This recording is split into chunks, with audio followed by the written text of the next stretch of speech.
saya pernah mendengar Pak, sebuah yayasan itu tidak menerima zakat karena zakat itu hanya fakir miskin yang berhak menerima.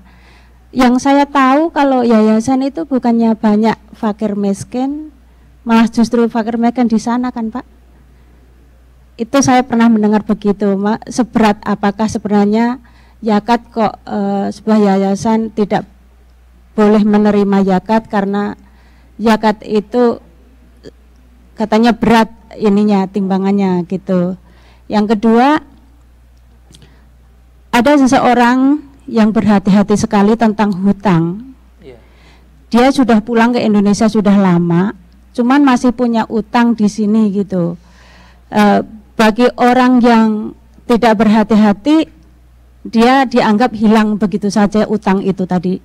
Tapi kalau orang yang berhati-hati, dia bersedia mengembalikan biarpun sampai seberapa, biarpun dia di Indonesia akan dikembalikan karena dia pedomannya takut bahwa nanti kalau masuk surga itu kalau masih punya utang katanya digantung di langit, digantung di kaki langit. Itu kalau punya utang.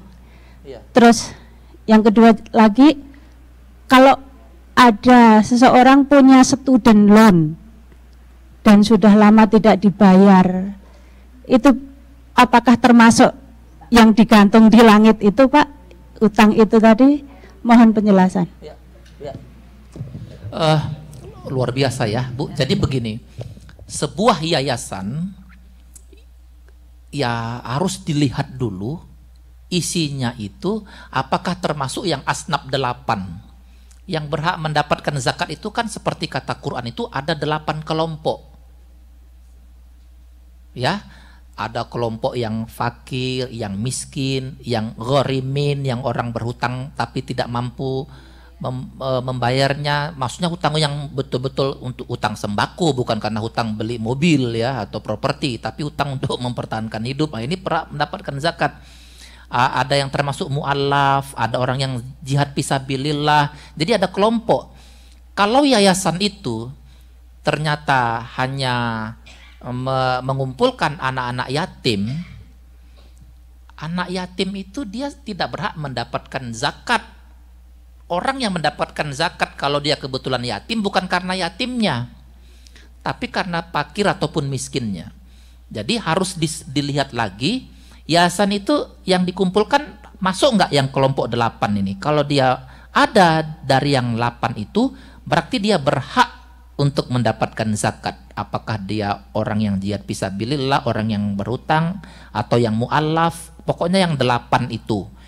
Jadi kalau yang dikumpulkan hanya sebatas anak yatim yang nggak tahu kita, anak yatim kan banyak juga yang kaya.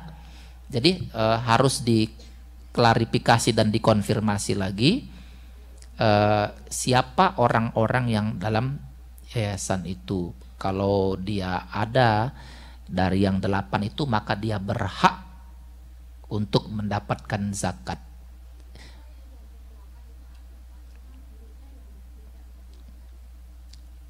Berarti kalau guru tidak membolehkan, harus diskusi lagi nih apa alasannya. Dia tidak boleh menahan-nahan orang untuk berzakat ke situ.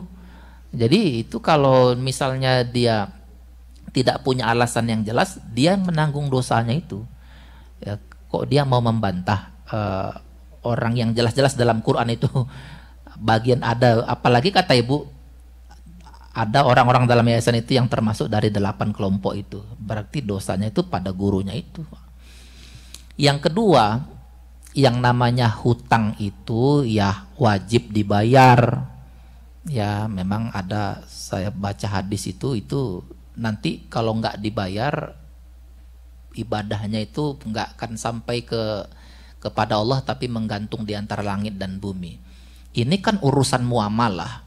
Ukuran kesalehan seseorang itu diantaranya kemampuannya, kearifannya dalam menyelesaikan persoalan muamalah. Sama siapa dia berhutang, itu harus dibayar itu hutang itu. Makanya sebelum berhutang itu pikir-pikir betul itu soal kemampuannya untuk bisa membayar itu atau tidak. Jadi sama siapapun dia berhutang, ya mau kepada institusi, kepada seorang, itu harus dibayar. Itulah orang yang kata Rasulullah, orang yang sebenarnya bangkrut. Kata Rasulullah tanya sama sahabat, atadruna manil muflis, tahu nggak kamu siapa yang bangkrut? Ternyata sahabat menjawab, al muflisu fi namal la dirham lahu wala mata. Yang bangkrut itu adalah orang yang tidak punya harta, nggak punya perhiasan. Tapi kata Rasulullah, bukan itu yang bangkrut.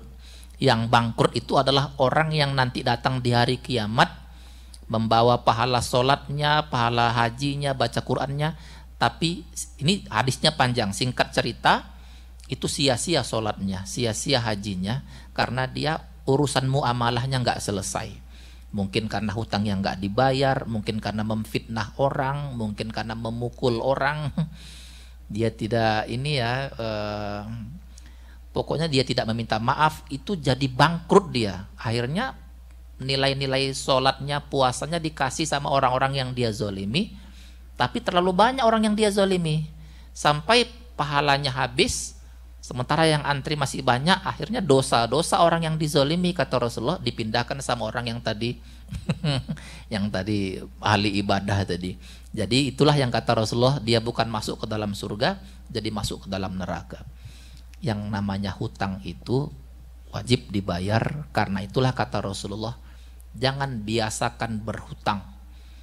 Karena hutang itu kata Rasulullah, malam membuat kamu tidur tidak nyenyak, siang membuat nggak punya harga diri. Kenapa? Merasa terus dicari, malu-malu ya, takut ditagih.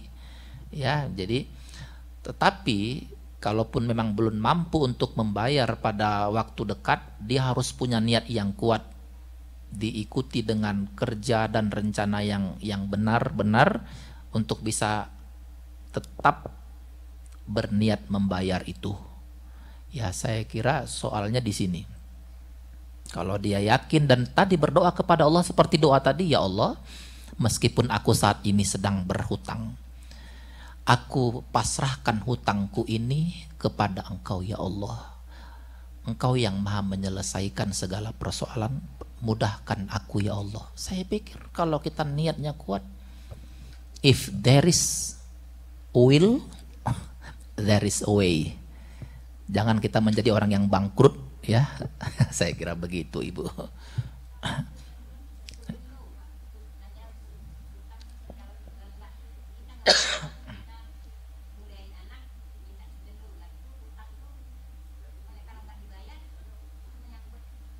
Ya iya, namanya hutang ya harus dibayar Bu. Yang namanya hutang harus dibayar. Ya, harus dibayar.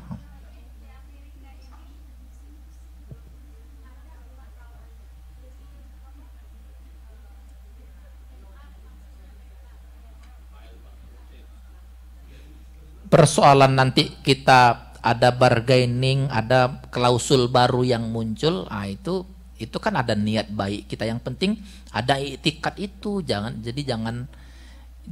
menjustifikasi ya. Sama seperti tadi, banyak orang membenarkan, seperti pertanyaan Pak Amdi tadi kan bagus. Udah dia dihukum malah dia tetap membenarkan api yang membakar dia, malah itu dianggap sebagai berkah. Ini bahaya nih. Jadi orang suka benar-benar menjustifikasi, mencari-cari alasan. Ada orang sepanjang hidupnya nggak pernah membayar zakat dengan alasan kreditnya banyak. Jadi dia hutang seumur hidup, jadi itu menjadi alasan untuk tidak membayar zakat. Ini bahaya orang seperti ini. Kalau utangnya karena utang untuk barang-barang yang mewah itu nggak termasuk, itu nggak bisa. Ya kayak pengalaman saya ya, saya sebagai pegawai negeri sipil, itu hampir semua teman-teman yang PNS itu saya tanya, itu gajinya hanya rata-rata tinggal 25% karena sudah digunakan untuk kredit rumah, kredit kendaraan. Tapi itu tidak menjadi alasan untuk tidak membayar zakat. Kecuali dia hutangnya untuk survive, hutang sembako ya.